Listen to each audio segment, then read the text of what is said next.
How's it going, dudes? So you've been booted out of your place of living by a demonic entity for the second time in a year, and at this point you're just looking for anything that'll help keep up that positive outlook on life. I hear this giving up thing has been getting raving reviews. Monopoly Go! No, not that one. This one. Okay, so we take our board game, our very popular board game, and we turn it into an app, a very successful app. And then we take that app based off the board game, our very popular board game, and then we turn it into a board game! Yeah! Monopoly Go is the hit 2024 board game based off of Monopoly Go, the hit 2023 mobile game based off of Monopoly, the hit 1935 board game that was a completely original work that took no inspiration from any prior title. Stop asking questions. I have known of the app Monopoly Go for a while now, and judging by the amount of people who got ads from them on the other Monopoly videos, I imagine so have you. Very successful, sucks the money right out of gambling addicts' pockets, standard mobile game stuff. What I wasn't expecting was to one day be roaming the aisles of my favorite game store Target and get blindsided by a physical version of a digital board game like a baseball bat to the stomach. So I, of course, slurped that bad boy up and brought it back here to show off to you. This time foregoing our usual categories in order to follow my rapidly declining train of thought so that we can answer one very important question. In what circumstance would you ever play this? So to start us off on our little mini quest, let's go back to the source and find out exactly what this Monopoly Go is all about. Now, if you're like me, your only direct exposure to Monopoly Go has been the multiple sponsorship offers from them that you've turned down. So in order to make sure that everyone knows the lore, here's a new quick segment that I like to call Explaining Monopoly Go in 15 seconds. Get on the board, roll your dice, and attempt to earn money to build landmarks. Money can be earned from rent, events, or tournaments. Building landmarks gets you closer to advancing to the next board. Landing on a railroad can give you a shutdown opportunity where you swing your Miley Cyrus wrecking ball into your friend's crap for money. The community chess game requires you to have 5 friends to play, so don't worry about it. Awful microtransactions. Got it! Whole second to spare. So with your PhD in GO now secured, does the board game try to carry this nonsense over faithfully, or does it go in a completely different direction? I have to give credit where credit is due. It at least tried. The game has carried over the following aspects of the app: multiple boards to pick from, landmarks that you build up, power-ups such as shield, the bank heist mechanic, and a general feeling that I could be doing something better with my time. Meanwhile, things that got left out of the adaptation include different types of landmarks to build, the entire community chest mechanic, which makes sense, only 4 players can play, any form of currency at all, needing to wait for dice to recharge before you can continue playing, and the entire microtransaction structure, which the app has been accused of making highly predatory. What a shame! And if you were curious as to where that blue background came from, believe it or not, that was courtesy of the new table, which coincidentally is something that Monopoly Go will never be the sponsor of today's video. Fresh from Box King, the people behind the best board game storage display piece that I've ever used, it's the Ironside 2.0, the dual-purpose dining and gaming table that allows you to go straight from mealin' to wheelin' and dealin' within minutes. I'm just gonna get straight into story time for this one. I had the friends over to have them try out Aldara, and I'd like you to imagine how much smoother the night went when after snacks I revealed the table's hidden sublayer where the game was already ready to go. It saved us about 40 minutes of setup time and made me feel like a ringmaster. The table works great with games of all kinds of shapes, sizes, and quality levels, and is immensely customizable with different colors, mats, and add-ons like deck and cup holders. There's a lot to play around with in making your perfect tables. Head on down to boxkinggaming.com to check it out and use code YTCAM to get 10% off everything on the site. That's Cam with a K, K-A-M. Please don't misspell my name. Thank you again to Box King for sponsoring this video. Now let's all Monopoly Go to the polls and see if there's any chance of our board game, mobile game, board game doing anything right at all. So until Hasbro finally masters the technology to add in-game purchases to a physical title, we'll have to settle on taking a look at the stuff already in the game and seeing how much it actually works. In this sucker, each player is going to be in possession of their own board, which they will move on independently of the other players. Each of these boards are double-sided and carry their own wet and wild themes, like the amusement park, a gnome village, or New York City, featuring the recently updated Statue of Monopoly. The jury is still out on whether or not that's treasonous. I'll let you know when they've reached a verdict. In addition to determining the theme of your stuff, the board also determines the die color that will represent you for the game. So between fighting over board theme, die color, and who gets to use the dog piece, the likelihood of a child crying before the game even starts has been tripled. This game is optimized. But now that the boards have been picked and the tiers have been dried, how do you actually play the game? Well, it's quite simple. Once everyone is ready, one player will roll all 4 of the dice into the patented Monopoly Go central dice rolling receptacle. And based on what is rolled on their colored die, each player will move their piece that amount, get this, at the same time. Good golly, wait until the Pope hears about this one. What happens next depends on what space you land on, and these effects are really complex, so you better lock in there, Big Nasty. If you land on a property space, you get to take a block of that color from the tray and add it to one of your landmark spaces, which you are attempting to build up in order to win the game. Something that I can't quite explain, the first time that you land on a property space and fully realize that you have no money and you just take a block, not a property, it feels really bad. I don't know why. Keen-eyed viewers will notice that there are other spaces that you can land on as well, including the most oppressed spaces in modern Monopoly. Ladies and germs, the railroads are back. I'm not gonna get excited for that. I already know that they don't function like normal railroads. Yeah, I figured. Landing on a railroad space can give you one of 2 effects, a shutdown or a bank heist. Shutdown is easy, land here and you get to return 1 block from another player's board. This does not directly benefit you at all, this is just simply out of spite, mad respect. The bank heist is a little more complicated. Once you land here, you grab the bank heist peripheral, which comes with 3 symbols: rock, paper, and scissors. Each player secretly chooses their symbol and then reveal them at the same time. Difference? Nothing happens. The same, you get to take one of their blocks for yourself. Fun little side activity that also relegates the entirety of the rock, paper, scissors game into a mini game, as if that travesty didn't have enough on its plate already. Other spaces include just visiting, nothing happens, free parking, nothing happens, go to jail, which sends you there to only lose 1 turn, and the ever important go, which confers 1 of 3 effects if and only if you land on it. Meaning that criminals can now go either way on their path to the slammer. How progressive. Last thing to talk about are the chance tiles. You get these when you land on a chance space, and they can give you 1 of 4 effects. Move your Mr. Monopoly tracker 1 space closer to Mega Shutdown. We haven't covered that yet, but you're going to be able to get there without the tile just fine. Take any color block from the tray. Instantly helpful, nice bonus. Cancel 1 shutdown against you. Will happen infrequently, but a lifesaver when you need it. And activate any of the 3 go effects at any point, which is obscenely broken. Oh wow, I just landed on my 2nd brown space. Game's over. Last mechanic to mention is the Mega Shutdown, which you can earn from advancing your Mr. Monopoly head up the tracker anytime you can't take a block color because the tray is out of it. Once your decapitated tracker reaches the end, you can choose when you would like to activate the effect, which will return every single block of a chosen color back to the tray from the other players.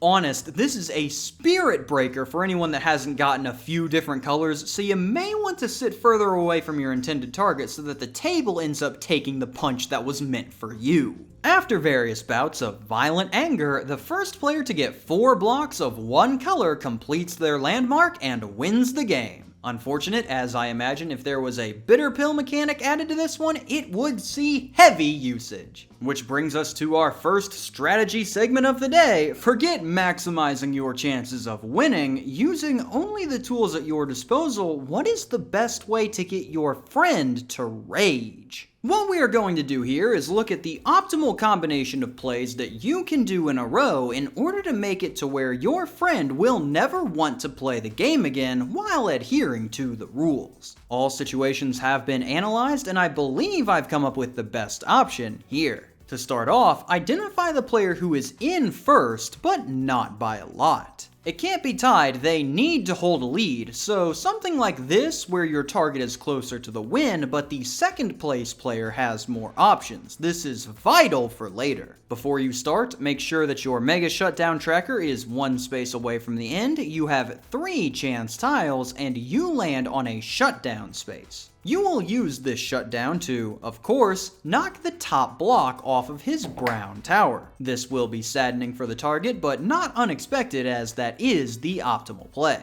After this, you will flip up your Go chance tile and use it for its shutdown effect, which will be aimed at that second block of the target's brown tower. This is more upsetting as you needed to actively pursue this effect and you aren't even trying to steal the block, so when they ask why, you say that you either don't want to take the gamble or you don't want to get involved in the crowded brown market. While upset, he still can see the vision behind the play, so he backs off. That is, until you reveal your second Go tile and use its shutdown effect as well to remove his final brown block from his board. This is maddening, as under no circumstances is this anywhere close to a decent play. And when pointed out that not only does the other player have 3 buildings with 2, but he also has a red tower with 2, you simply point out that since his board is the only one with 3 browns, he's more likely to build them up quickly, so you want to get ahead of that play.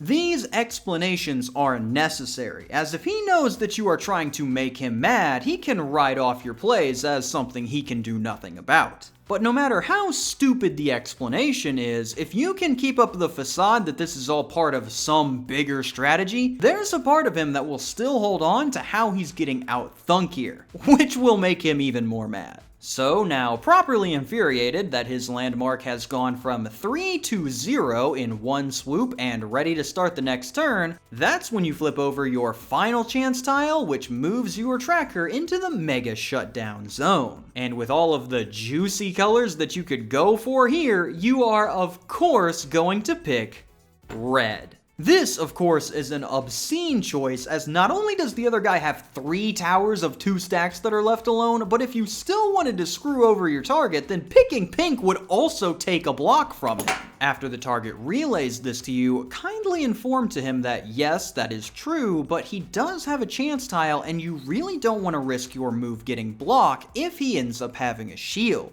This is when, in a desperate attempt to save his game, the target will oh so calmly remind you that shields do not work on Mega Shutdowns, which it says right on the reference card. And that, dear viewer, is checkmate, as once he points that out, you hit him with the absolute classic, "Oh, right." Well, I've already committed, so I can't change my... It is at this point that your target's brain will snap completely in half, as not only is his game now completely over, but it has been ended by what he now perceives to be a complete moron. From here on, many variables can come into play. If he asks the rules guy for help and the rules guy is loving what he's seeing, he can just say that you can't take back the move now, which is another devastating blow. And if the guy who was in second offers you a high five after this, absolutely take it, as upon seeing that display, the target might have to stand up and go on a 30-minute walk. And that is how you can ensure that your group will never play this game again. Have fun, and remember to always sit across from your target, that way there is a table that keeps you out of strangling range. But one group out there does want people to play it, or more accurately, buy it. Those being the wonderful executives of the Hasbro Corporation that poured the blood, sweat, and tears of their employees into this game to sell. So with that in mind, what is the main draw of the title that is meant to bring people in? Obviously, the biggest thing that this title has over other games is that it is based on Monopoly Go. So fans of the series can take a break from their free mobile game in order to spend $10 to play a version that has worse renditions of all of the mechanics. Wait a minute. Yeah, I'm not sure how much Monopoly Go fans would actually enjoy this one, seeing as if they wanted to play Monopoly Go, then they can just play Monopoly Go? I mean, maybe if they wanted something to do while their dice recharged, but at that point, just get another account? So if that's out of the picture, then what do we have to lure people in? Custom player pieces is always a good one. A cheaper version of the rock, paper, scissors game might get somebody. Oh, let's not forget about the soul-shattering innovation that is everyone moves at the same time, huh? I'm surprised this thing was even left on the shelf at all. I mean, look at Monopoly Cheaters Edition. Sleek box design, an interesting new way to play Monopoly, giving you a scandalous peek into the box to see the curious handcuff inside. Whether or not you think the game is good, the idea and the box tell you, hey, you gotta check this out. Be honest with me here, when you see Monopoly Go inspired by the #1 mobile game of 2023 on the shelf, are you thinking, dang, that's gotta be an interesting new take on the Monopoly gameplay formula, let's check it out? Or, what? Actually, you know what? Scratch this entire segment because eagle-eyed viewers already know the main draw of this one, as it's been on the front of the box this entire time. Just like in Fortnite Monopoly, this bad boy comes with a code that will get you this free golden Mr. Monopoly token that you can use in the game. And all it will cost you is $10.79 plus tax. They did it, everybody! Hasbro invented the Physical Microtransaction. Innovation! For some reason, the code for this free token can be redeemed up to 4 times, but only once per account. So instead of subjecting me and 3 friends to financial ruin, I'll instead help out those who are already stuck in there. At some point during this sentence, the token code will flash on screen for 1 frame, and the first 4 people to redeem it will get it for free. It almost certainly has already been shown by now, unless I am lying, so better find it quick. As for everyone else, we've pretty much gone through everything this little red square has on offer. So with that in mind, let's answer a question that some people might have been pondering throughout the whole video. Is this game better than Monopoly? I ought to kill you where you stand. Is this game worth the $10.79 price tag? Depends on what you value more, physical game with in-game token or 180 virtual Monopoly Go dice. And of course, in what circumstance would you ever play this game? Shoot, waiting for the bus? Don't get me wrong, the potential for causing rage is definitely there, which is a big plus. But for the rest of the game, you basically just hit the big red button and watch the game play itself. Dang, this is a good adaptation, never mind. I mean, if you already own the game, it is a great time waster, but like, you can buy 2 Red Baron pizzas a few aisles down for less, and that's probably going to give you at least the same amount of enjoyment, probably more. If I'm being honest, this game has the same complexity as one of those board game toys from like a Wendy's meal. All the components are of much higher quality, but if you replace them with cardboard iterations, you could definitely find this in a kitty bag and no one would be surprised. It's not boring. I could see people wanting to run it if they need to wait 10 minutes before they need to leave, but other than that, not to mention, the app itself is free. So if you're fiending for some hot board game, board game action, just use the board game, mobile game and click X on all the offers. Ask any gambling addict, it really is just that easy. So with all of the questions answered, let's go now to our second, yeah, you forgot the whack crap again. Oh, confound it. Whack crap, baby! We're looking at both games called Monopoly Go this time, so let's see some interesting finds. The board game geek trend of anything but Monopoly holds true here, as the game holds a score of 6.3 out of 10, nearly 2 entire points higher than the original. There is a third game under the name Monopoly Go, which was released in 2008, and is a portable version of the game where clips can be used to represent the pieces and houses. This game is exactly the same as the standard one, but carries a 5.9 out of 10, meaning that the biggest issue players have with the original Monopoly is apparently that it isn't portable enough. The standard price from any target location is around $10.79 right now, but if you wanted, you are also able to buy the game directly off of Hasbro's website for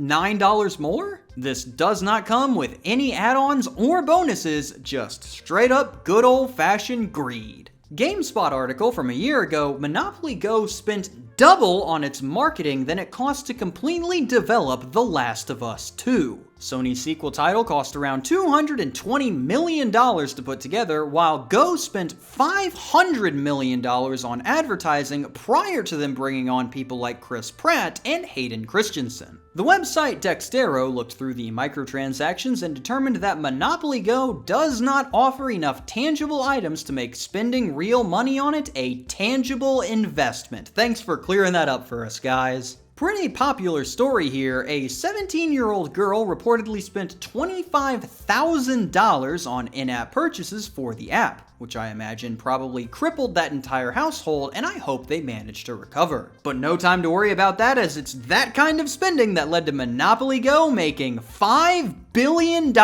in 2 years. And it's still going strong. So remember, kids, grab your parents' credit card and let's start pumping those numbers up. Road to 6, baby. But let's get away from the app and back to the board, as it's now time to take a look at the strategies that you should be implementing to help get you the win in this very hefty title. Now, most of the game is going to come down to the luck of your die and what you get handed, but there are a few things that you'll want to keep in mind for the few decisions that you do make. The boards do have the same amount of spaces, but for each one, there is one color set that has 3 instead of 2. So you are going to need to pay attention to which color each board has more of, as you'll want to lock in on those for your board and prioritize sabotages on for the others. Another thing you'll want to keep an eye on are the chance tiles, which could end up being vital to your future plays. For the Mega Shutdown tile, you'll want to save that for when you are 1 slot away from the shutdown in order to pull a surprise on someone. But be advised that if someone gets to 4 blocks, the game ends right there, so you won't be able to save it like a trap card for the very end.